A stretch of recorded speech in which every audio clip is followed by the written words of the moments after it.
Hey, what's up, everybody? Video 44 coming at you with another video. All right, so I'm feeling it. I'm feeling the positivity, you guys. Laker Nation, I have tempered expectations for our basketball team, but so many times have I seen our squad show up after letting us down, show up in such a way that makes you feel like you should have never doubted them in the first place.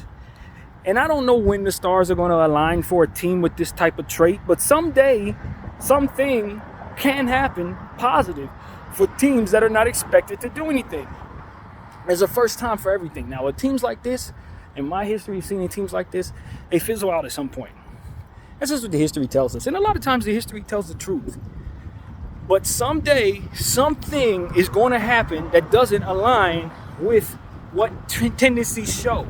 And if any team has shown us they can break through the barriers of tendencies, it's this inconsistent bunch right here. I wouldn't be surprised if they got ousted in the play-in tournament. I would also not be surprised if they had every single series they play in go to Game 7 and they win all the Game 7s. That's how inconsistent and yet surprisingly positive our team can be. We can get knocked out right away. We can go Game 7 with every series. I really believe that. If any team could come back from 0-3 deficit, it's this bunch right here.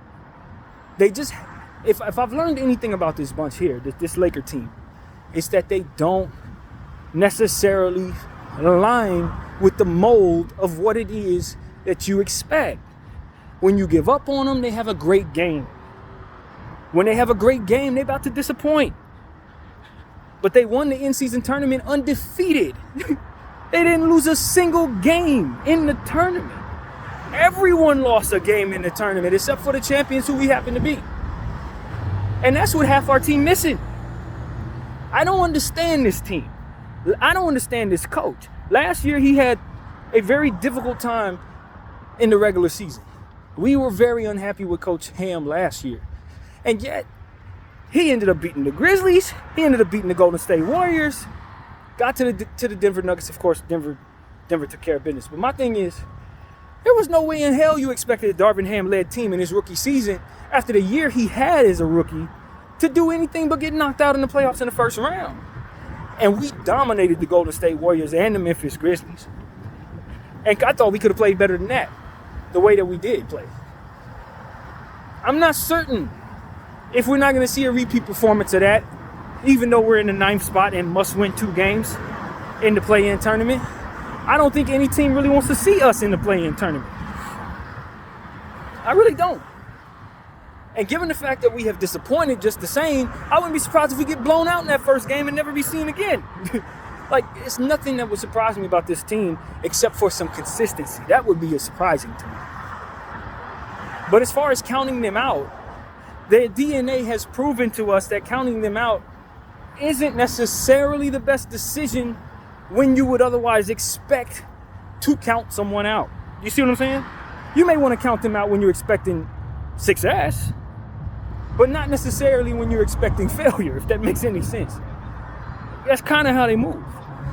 And so, and then that's not even consistent when you consider how much we failed against Sacramento and Denver. You're expecting them to show up because they had this tendency to show up in big games, and now suddenly that tendency is flipped on its axis, and they can't seem to show up for big games. So, this team has no rhyme or reason as it pertains to their behavior. They just kind of go out and play. And either they're going to go out and play well or they're not. But you trying to figure out that rhythm or trying to find some consistency in that, don't. Don't.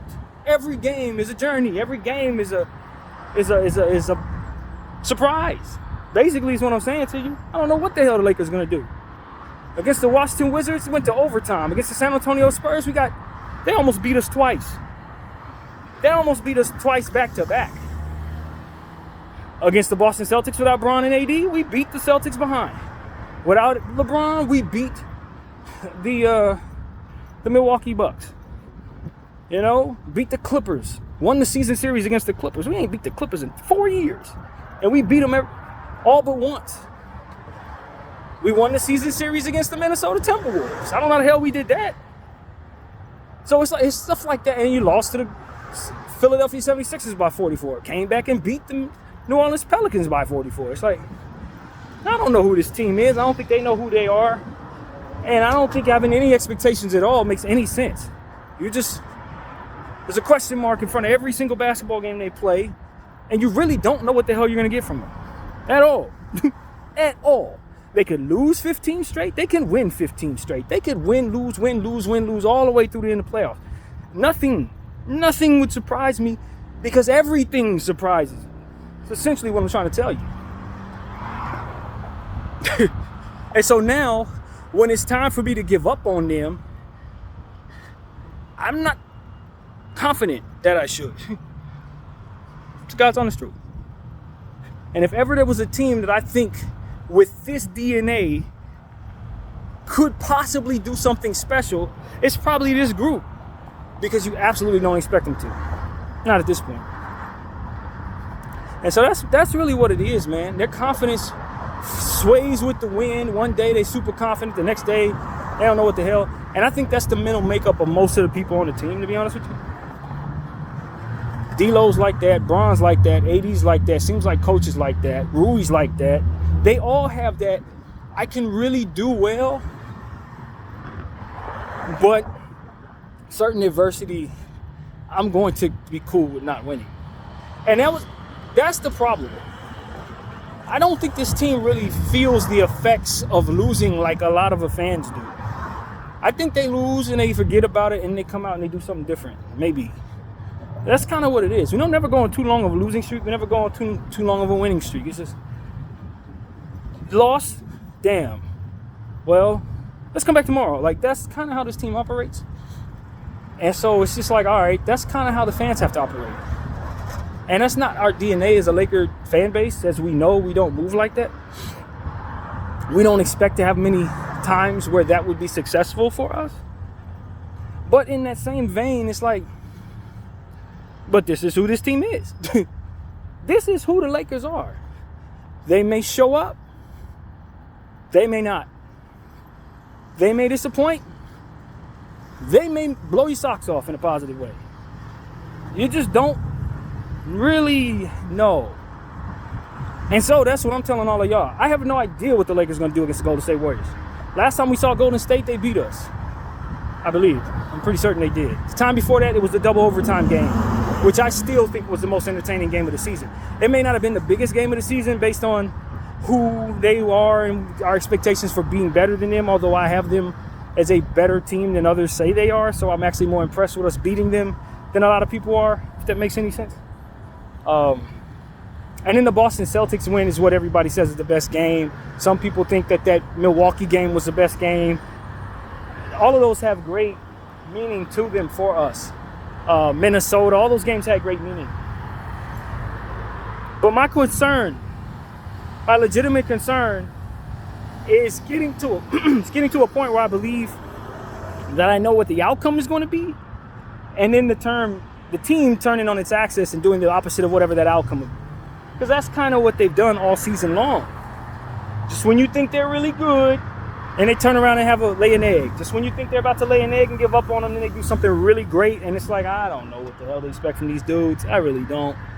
I just expect a surprise. Whatever they do, I don't have any expectations at this point. Which means if I'm to advise anybody anything, do not bet on this team, is what I tell you. Don't find another wager. Do not bet on the Lakers, man. Because you don't know what they're going to do, and it doesn't have to make any sense. Unless you're betting against them, against Sacramento and Denver. You know they're going to lose those games. Until they don't. And that's what I would tell teams who are going against us, who think they have our number. I tell Denver and I tell Sacramento this. If I was on their side, this would be exactly what I tell them. Don't underestimate that team's ability to do something they're not supposed to do. Because they've been doing it all year. If they come out and beat you 4 straight games, the only person who should be surprised is them. Because at this point, they've been so inconsistent that the rest of us should expect anything at this point. And that's what I would tell all the opponents. Denver, you may have our number, but we don't even have our number. Sacramento, you may have beaten us 8 straight times, but I don't know that you can beat us at all in the playoffs. And it has nothing to do with anything that makes any sense. It just has to do with the DNA of this team and how unbelievably bipolar they are. And it starts with the head of the team, and it goes all the way down to the last man up. You just don't know what they're going to do. And one thing that bothers me, I'll tell you the truth. Some of the guys on our team has done a lot of losing in their lives. And I think because of it, they don't really react to losing with a certain level of frustration. Anthony Davis, like, why Anthony Davis so fine with being pushed around?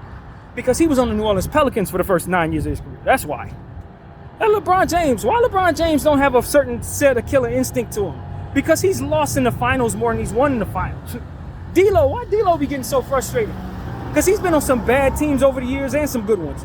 He was on a good Golden State team. He was on a bad Laker team. He was on a bad Brooklyn team. He was on a bad Minnesota team and a good Minnesota team. So it's like losing, unfortunately, I'm going to say this to the best level of respect I can give it. Losing is in this team DNA. Guy like Rui Hachimura spent the first couple years of his career on the back of a bad Washington Wizards bench. You know what I'm saying? These guys are used to losing, man. So that's the problem. They don't have that in them to say, I'm not going to lose today. Look, losses come with the game for these guys. That's as it does for most, but as it pertains to them having to accept it, they don't have a problem accepting losing. They can win and overachieve, but they can very easily go home and lose and still eat dinner and be fine. Like that's what they're showing me. So that's the problem. That is the problem. We're used to a certain DNA that doesn't accept losing, and if they're forced to accept losing, they're going to be unhappy and they're going to be cussing at people and fussing and all of that. That's who we're used to. That's who we had in uniform for the first 20 years of my tenure watching this team. It's like, Shaq and Kobe, losing was not something they do. They didn't like that. If they did lose, they were unhappy about it. And then we brought in Powell and those guys. Powell, he didn't really have the DNA of a killer, but he followed the lead of a guy like Kobe Bryant to where losing wasn't acceptable. After a while, you started seeing that fire in him too. I remember Andrew Bynum, as good as a player as he was, he ended his Laker tenure in somewhat of a disappointing disgrace when he knocked J.J. Barea out of the sky in the playoffs because we were getting our butts kicked. I was very disappointed in him. But I too felt what he felt. You know what I'm saying? Losing wasn't okay. And Derek Fisher, he didn't do a whole lot of losing at all in his career. If you check how he was doing, the only time he really had some losing going on was when he was in Golden State. Otherwise, with us, we were winning championships with him. And when he went to the Utah Jazz, he took him to the Western Conference Finals. Took him, meaning he was a role player on the team, but he had a bigger role with their team than he did with us in my argument. He had a much bigger role with the Utah Jazz than he had with the Lakers. But that's not the point. The point is, we had a team that wasn't really about all that losing. They didn't really embrace losing that well. This team, the superstars are used to losing, man.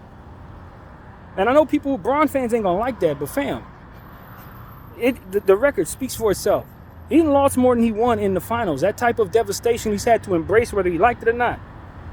And that's what he's used to. Getting all the way there and falling short. There's a lot of devastation with that.